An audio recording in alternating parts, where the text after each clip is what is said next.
Eh ngayon, Senior, Jerens. Mr. What? Mr. Chair, sir, so tawag niyo rin kay Jerens Kilario ay Senyor Aguila. Jerens yung sa akin, sir. Hindi sir, kanina kinikwento niyo, Senyor ay reincarnation of Christ. Siya ang second coming ni Santo Niño. Tao kay Jerens? Dili, sir. Dili yun. Ito ang Wow Trending. Apo ng dating presidente ng SBSI o mas kilala bilang Socorro Bayanihan Services Incorporated nagsalita na at nilinaw na hindi daw nila Diyos si Jerens Kilario. Pero sa pagtatanong ni Senador Riza Hontiveros, aksidente na tinawag niya na Senyor Aguila si Jerens Kilario o mas kilala ngayon sa tawag na Senyor Aguila. Ang lola daw nila ang mismo ang pumili kay Jerens Kilario para maging susunod na presidente ng grupo. 2021, nung pumanaw na ang kanilang lola, naghanap sila ng ipapalit pero wala silang ibang naisip kung hindi si Jerens Kilario lang. 19 years old lang noon si Jerens Kilario nang pumalit sa pwesto ng dating presidente na si Rosalina Taruk. At dito na, nung simula nang namuno si Jerens Kilario sa grupo aka Senyor Aguila, nagbago na daw ang lahat. Ayon pa sa isang testigo na si Jane Plaza, nagtayo daw ng private army si Jerens at tinawag nila ito na Soldier of God, at si Jerens daw aka Senyor Aguila ang Soldier of God. Oh my God! Inulan naman ng pangit na komento ang leader ng grupo na si Senyor Aguila na sa unang tingin ay akala mo naman talaga na si Oppa Gangnam Style. Ayon pa sa mga netizen na nag-comment, ginagawa lang ang lahat pambubudol, makakamal lang ng pera at kapangyarihan. Ewan ko ba kung mahina ang pananampalataya sa Diyos, ang tao madaling linlangin ng demonyo. Respetuhin nyo muna ang mga bata na pinipilit nyong ipakasal. Respetuhin nyo muna ang mga mag-aasawang pinipilit nyo ring ipakasal sa ibang miyembro kung ang asawa ay hindi nakabalik sa kulto nyo. Respetuhin nyo ang kabataan na sinasabak nyo sa pagtatrabaho sa halip na pag-aralin.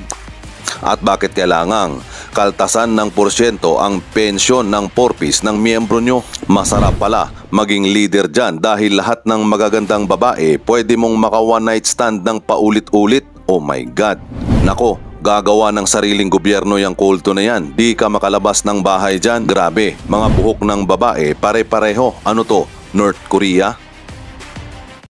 Persona ni Mr. Kilario at pati ni Mr. Galanida. Ano pong thoughts nyo doon? Can I speak and then can my brother also speak, Your Honor? Thank you po. Please proceed. Your Honor, balik po tayo sana sa timeline. You mentioned that it's 2017. But Your Honor, during that time, it was my grandmother, Rosalina Lasala Taruk, who was still the president po, Your Honor. So, alam, like what Mr. Edelito Sangco described her, she's a virtuous woman po, Your Honor. She was the president 2017, 2018, 2019 until she died on June 27, 2021. Senyor Aguila was not in the picture. He is a mere youth president po, Your Honor. So wala po siyang power during that time. Naupo po siya bilang presidente only on 2021. So, Your Honor, mahirap po sa amin na yung lola ko po, she is very selfless. She even, tawag dito, ibibigay niya lahat kahit yung personal namin na mga resources for helping the people. Yun po yung totoo. Alam po yan ng mga dating nakaptira sa kapihan. Attorney, if I may, actually, wala naman sa hot seat yung lola nyo eh. Yung ibang mga tao nga concerned tungkol sa lola nyo, concerned pa tungkol sa nanay ninyo. Pero can you shed light on, ito yung sinabi, yung kunento nyo, ito yung inyong perspective tungkol sa 2017. What about po nung 2019, nung naglindol sa Socorro na umakyat ang higit 3,000 tao, kabilang ang higit 1,000 mga bata. Sa pananaw nyo, ano yung nangyari nung taong yun na 2019? Mr. Chair, yung kuya ko po talaga yung right person to answer that question. Okay. Can he speak, please? Yeah, you have the floor. Thank you. Mr.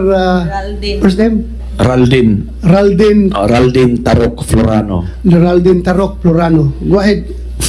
Sir, before ako sasagot, sir, kasi yung Senate hearing, di ba, ang katotohanan ang dapat mano natin.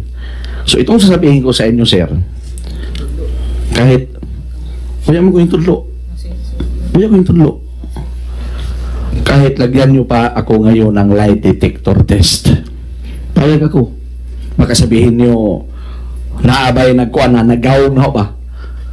Unang-una, nung sinabi ninyo, Senador Risa, na 2017, kalukuhan yun. Kasi bakit?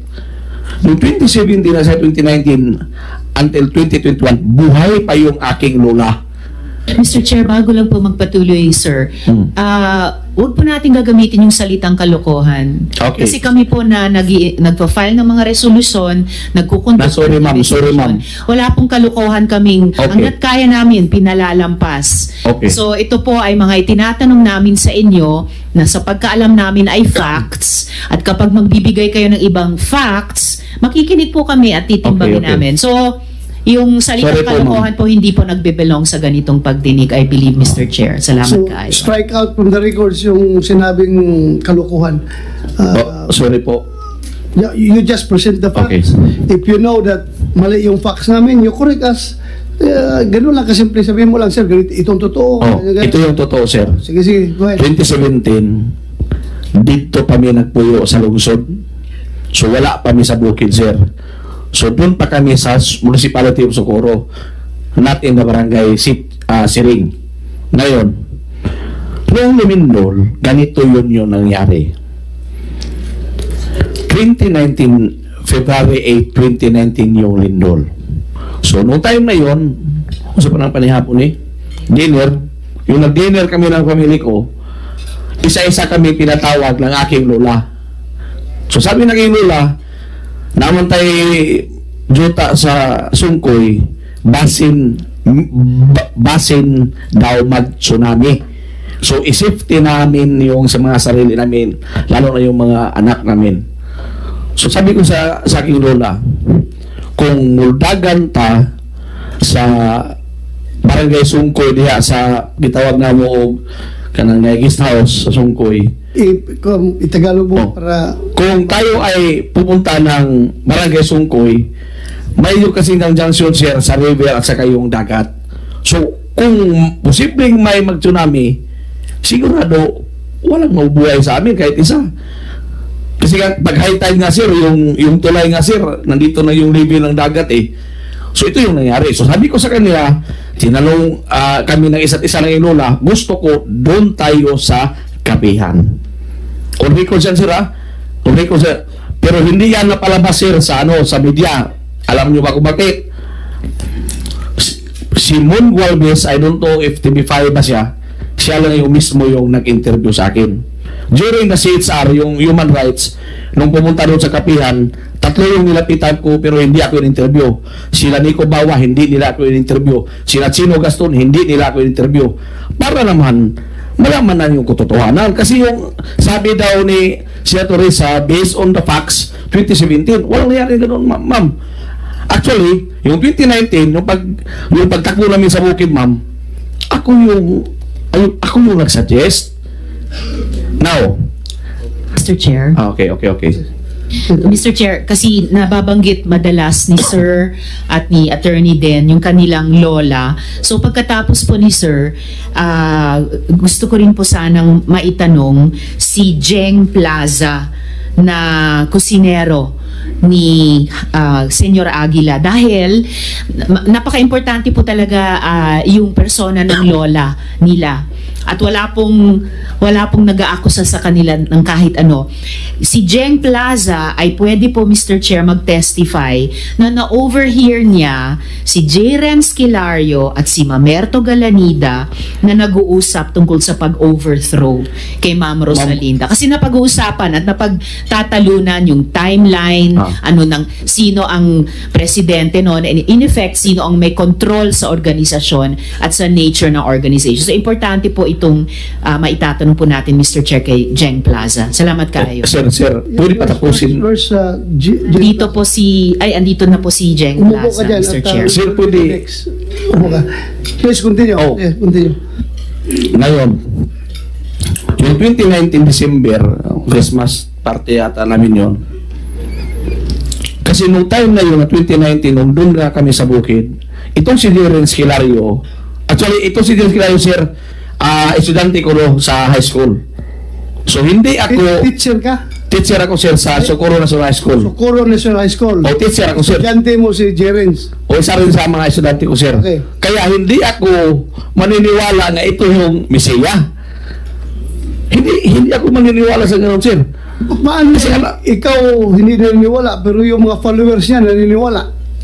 Bakit ako maniniwala? Alam naman kung na isa lang yung Diyos. Pero maniwala ka sa akin kung sabihin ko sa iyo na yung ibang mga tao doon sa kapihan naniniwala na siya ang Haring Aguila, siya ang reincarnation ni Santo Niño. Ako, sir, di ko mutuo og Diyos kay ngano usaray akong Diyos si Jesucristo na.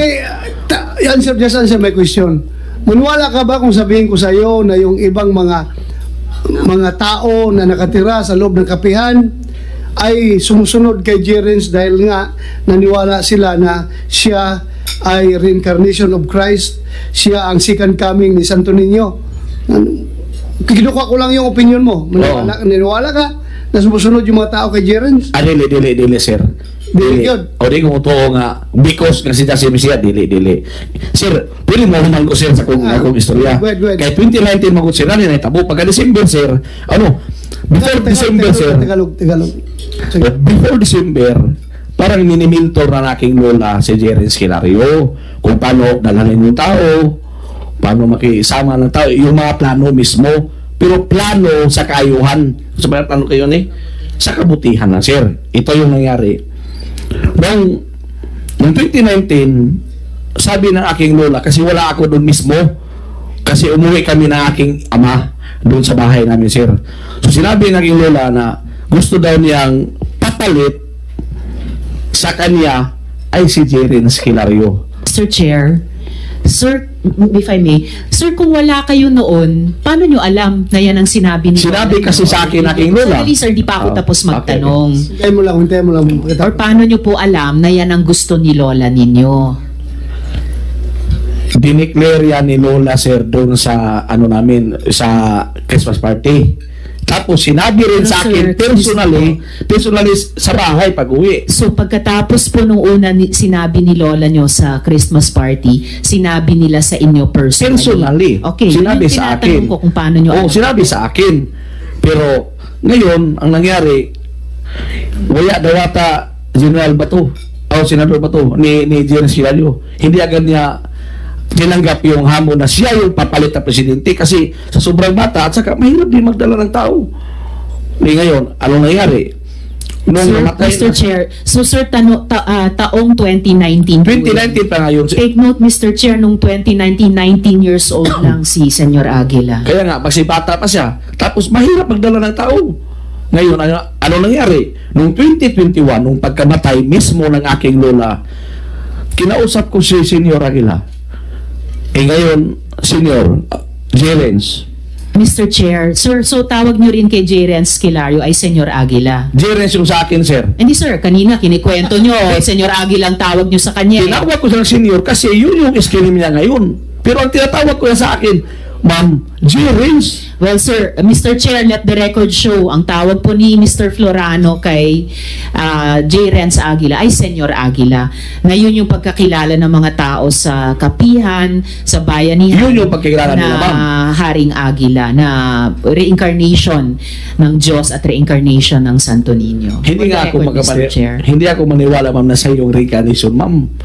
Sige, tinawag ko siya, ma'am, na Senyor Aguila kasi iyan yung alam niyo, pero yung sa akin Jerens lang. Sa akin Jerens lang. Kung halimbawa sila tatawag ng Senyor Aguila, nasa sa kanila yan. Walang ilabot na, sir. Sige, padayon ko, sir. Padayon ko. Tagalog. Ngayon, sabi ko kay Jerens, namatay na aking lola, di ba ikaw yung gusto na papalit sa pwesto niya as president? mahirap din kung ako kasi wala namang authority nga galing sa aking lola. So, during the time, may election kasi sir, natalo yung ina ko sir sa 2019 election. 2019 ba yun eh? Oo, ngayon. Nung nangyari na yun sir, na namatay na aking lola sir, sabi ko sa kanya, unsawa naman eh, kung sa Bisaya pa, unsawa naman eh, nga na may presidente, kung ikaw man ang choice sa akong lola. So, imo nang barugan. So, doon na tayo na yun, sir, dito sa Hingbarog, sir, sa pagkamatay after pagkamatay ng aking lola. Nagkaroon, si Mamerto Galanida, sir, before si Mamerto naging vice president, yung gusto na aking lola, sir, na yung papalian ng vice president ay yung aking ina, yung si Mayor Denia Florano. Pero pag sinabi ni lola na siya daw yung papalit ng siya yung magiging vice president, sabi na aking nanay, ma, gusto na ho mga mag-vice president ma si Mamerto Galanida. Kaya yung sinabi sir nga mayroong, sabi daw nila may foul play, mayroon daw lason para mapunta daw yun ni Mamerto at saka yung si Jerens yung presidency at saka vice president. Hindi yan totoo sir. In my personal views.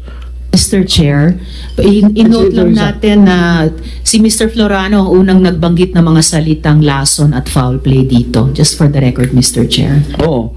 Kasi yun yung sabi ng kabila, sir. Yun yung sabi. Sabi ng mga affidavit. Kasi nilason daw namin. May affidavit ba na nagsabi na nilason ninyo? So, yung mga interview, sir, meron. Narinig mo? Narinig ko, sir. Okay. Sige, kaya nga, mahirap sa amin na aking kapatid, makaya namin patayin o lasunin yung ina namin at sa kalula namin. Sino na maghipokritong tao na mga kagawa yun? Kayo ang inakusahan yan? Kami. Para daw, yung presidency at saka yung vice presidency ay mapunta sa kanilang dalawa. Yun. Sandali lang. Mr. Chair, siguro mas lilinaw pa pag mamaya't na tanong natin si Jane Plaza. Stop ka muna. Go ahead, Senator Risa. Salamat kayo, Mr. Chair. Thank you. Thank you. Salamat kayo, sir. Jeng, nakapag-testigo ka ba kanina? Okay po. May information ako na kayo ay kailangan mo ba nang mag-translate? O bukod sa Bisaya, marunong ka rin Pwede mo para mas mainam na malinaw na papapaliwanag natin. Okay. So, Attorney Ruth, Mr. Chair, kung mag-translate kay Jeng. So, Jeng, may informasyon ako na pwede kang mag-testify na narinig mo sina J. Renz Kilario at Mamerto Galanida na nag-uusap tungkol sa pag-overthrow kay Ma'am o pagpalit, sa pilitang pagpalit kay Ma'am Rosalinda bilang presidente ng Socorro Bayanihan Services. Pwede mo bang ikwento sa amin iyon? Opo. Nung time na narinig ko silang nag-uusap, sila Karen Sanico, Jerens Kilario, sila una nagbanggit na kailangan nilang makuha ang pagda sa grupo para hindi sila mahirapan lumabas sa kapihan at magawa nilang gusto nila. Dahil maglisod mo ko sila kuha sa pagduma kay si Ma'am Manina man ang gisunod sa kadaghanan, dili pa man si Jerens Kilario. Mahirapan kasi silang kumuha ng leadership dahil ang kinikilala pang leader talaga ay si Mama Nina. Mama Nina, Si tawag nila, Your Honors, Mama Nina, at hindi sila Jerens Kilario. Yung time na yon, yung 2019, kasagsagan sa pagtakbo namin sa kapihan, doon nagsimula dahil may sasakyan silang Montero na binigay ni Karen Sanico, binigay ni Mama Nina. Nagalit si Mr. Karen Sanico dahil pinapasakay daw yung ano, mga pinaksiyo, ginamos. Yun ang una kong narinig na nagalit siya kasi amoy ginamos daw at pinaksiyo yung loob ng sasakyan.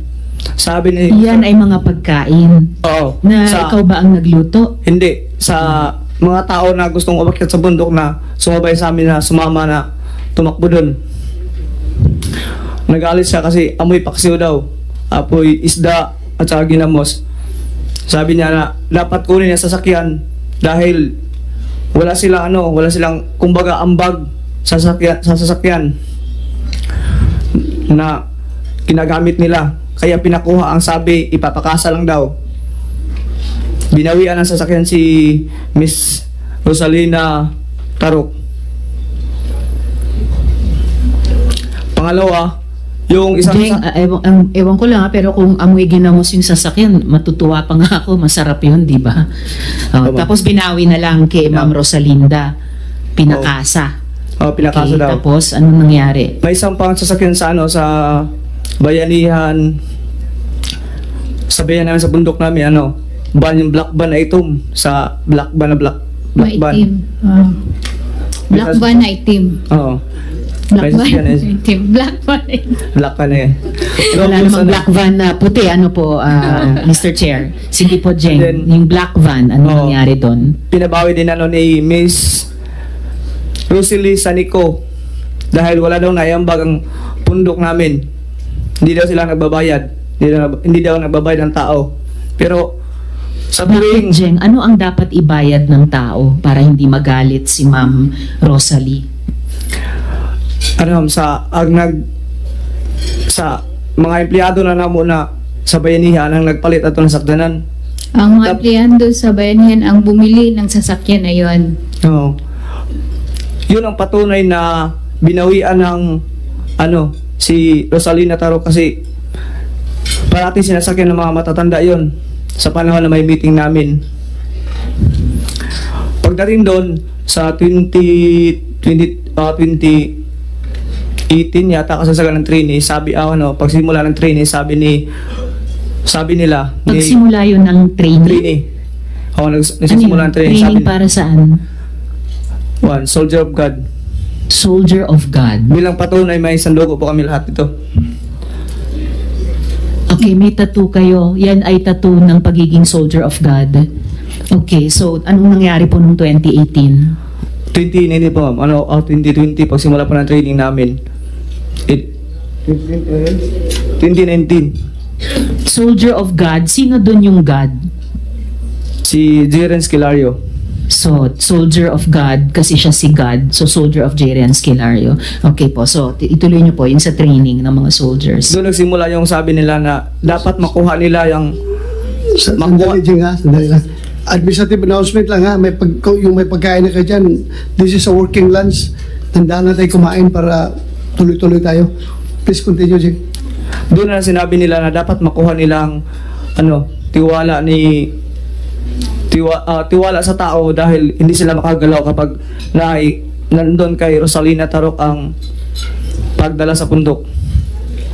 So gumawa sila ng private army para mas madali nilang makuha ang pagtiwala sa bundok. Sa iba din pagkuha sa grupo, ilang di kuha ag simpatiya na maghimo og mga private soldier kay magpromote man og sundalo kanang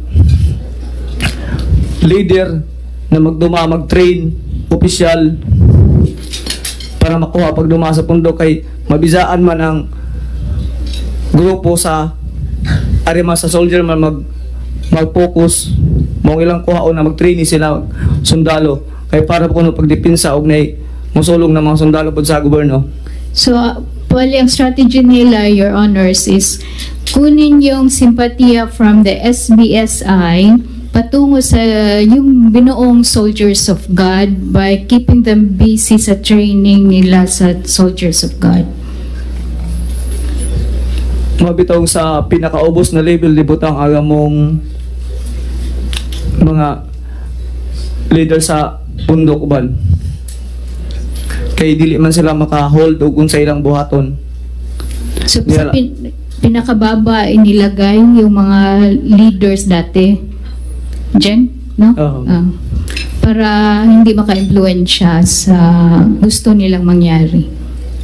So, bukod sa yung kagustuhan nga nila na i-overthrow or palitan ng liderato ni Ma'am Rosalinda, may iba pa na dati nasa liderato tas ibinaba nila ng posisyon? Oo, dahil sabi nila, ingon sila na dili ko no maazo pag dumani Rosalina Tarok kay dili ko no kay mamuhawid og kwarta. Yun sila Sabi nila hindi daw maganda yung pamamahala ni Rosalina Tarok na hindi siya magaling magdala ng pera, manage ng pera. So, ito na ba yung kompletong narinig mong pinag-uusapan nila tungkol sa pagpalit kay Ma'am Rosalinda bilang leader ng Socorro Bayanihan Services? o di ma'am nakit nabati na ka na to itong time na lagi na ilan ang kuha na magsugod nagtrainee kay para mas madali ang ilang paglihok na dili sila masagda sa kadaghanan kay ilap kong di paningkamutan na ma-turn over ang pagduma ni Mamanina ni Senior Aguila. So nagmadali na sila na i-start na yung training para makakagalaw na sila, Your Honors. And Jeng, iisang bahay lang kayo ni J. Renz dati, di po ba? Yes, ma'am. Okay. So, sa iyong pagkakaalam, bukod dito sa pag-uusap nila ni Mr. Galanida, ni Ma'am Karen, ni Ma'am Rosalie tungkol sa pagpalit sa liderato ni Ma'am Rosalinda, sa iyong pagkakaalam, nangaabuso ba ng menor de edad si J. Renz Kilario? Opo, ma'am. Siya ba ay kasal or may kinakasama? Hindi siya kasal pero may kinakasama paggabi. May kinakasama paggabi. O may pinapapunta. Okay. Pero bukod sa yung kinakasama niya paggabi, nangaabuso din siya ng mga menor de edad. Pinapakulong sa kwarto kapag hindi pa mapapayag sa kanyang pinapatalik na mag-asawa. Kinukulong sa kwarto dahil hindi pumayag makikisig sa asawa niya. so ito po yung mga menor de edad na babae at mga nasa legal na edad na lalaki na pinagkakasal niya, pag hindi sila magtalik o mag-sex sa isa't isa, kinukulong niya sa kwarto. Opo, ma'am. Ano pa yung mga pag-aabuso niya sa mga minors? Minsan pinapapunta sa Paxol restricted. Pinapa-restricted, pinapalabas sa gate. Pero sa pinapalabas po kapag hindi pa mapayag kung minsan inaharas nila, pinapalabas. Yung Sundalo lang Aguila. So, tulad nung binanggit ni na Elias Jane at Renz kanina, may restricted at merong ding pinapalabas dun sa Opo, ma'am. kapihan. At ang gumagawa nung pagpapalabas sa mga ayaw makipag-sex sa isa't isa na pinilit magpakasal, ang gumagawa nun ay yung mga sundalo, Oh. kayong mga soldiers of God, Si na po, ma'am. Yung Aguila. yung Agila. May label po kasi may sundalo namin. Oh. Ano pong mga levels ng sundalo nyo? Aguila, Agnos, Biyong, Sierra, So, Ili, Dio, at saka Pitos. So, hindi ko sigurado kung nakuha ko lahat ng tamang spelling, pero parang nakarinig ako ng 7 levels. Yung pinakamataas ba, Agila? Aguila po, ma'am. Ang pinakamababa, fetus? Opo. Bakit fetus? Mga bata ba? Mga bata po yun. Ilang taon na bata ang fetus? 6 to 7. 6 to 7 years old. Nandun na sa Soldiers of God. May barracks. Po? Barracks. nasa barracks, 6 to 7 years old. Oh, wow. Alam ko, Mr. Chair, pag 6 to 7 years old, nasa grade school, preschool, pero sila sa fetus ang tawag sa level nila sa barracks. At Jeng, ito bang si J. Renz Kilario ang totoong leader ng SBSI o sa tingin mo mayroon pang mas makapangyarihan, mas powerful pa sa kanya? Sa pagkakalam ko, ma'am, 4 po sila lima sila mag-uusap bago gumawa ng mga aksyon. Sino-sino to? Sila Ma'am Merto D. Galanida, Karen Sanico Senior, Janet Ahok, Rosalie Sanico, at si Jerens Galario. Renz Kilario. Si Jerens po kasi ang pa-implement sa kasi siyang Diyos namin. So silang 5 yung nagdidesisyon sa mga importanteng desisyon. At paulit-ulit lumalabas itong mga pangalang ito sa mga witnesses natin. O nung unang sa pa yan, sa taas pa yan na hindi pa dumating yung bagyong Odette. Silang 5 bago dumating ang bagyong Odette. Pagkatapos ng Odette, iba na ang nagdidesisyon? Yan ang hindi ko alam kasi bumaba na po ako, ma'am. Siya nga. Okay.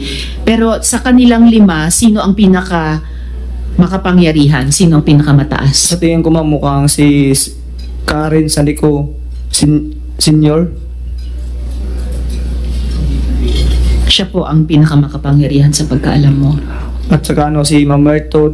Silang tatlo kasi ang parating mag-uusap kung may mga bagay na dapat pag-usapan kasi sa lahat ng oras nagtatanong si Senior Aguila kay Ma'am Merto D. Galanida kung tama ang bawat desisyon. Okay. So si Mamerto Galanida ang lumalabas na pinaka sa mga malalakas, itong 5, siya ang pinakamalakas. O kasi siya yung maghahatid ng mga papers doon sa bahay ni Senior Aguila. Okay. Siya din ang sa ministry namin. Maghahatid ng papers. Abogado ba siya? Si Mr. Galanida? Doktor. Doktor. Doktor sa Doctor of Education. I see. Superintendent sa DepEd. Superintendent. Okay po. So, si J. Renz, ang Diyos, nagtatanong kay Mr. Galanida. Opo, kung tama po ba yung mga ibang desisyon na dapat gawin. Okay. Advisor. Yes, Mr. Advisor sa Diyos o consultant. Oh, sir. Kasi sa kanya mo kaya nagtatanong. Oh, sir. Sino pa isa? Si Karen Sanico Senior. Karen Sanico.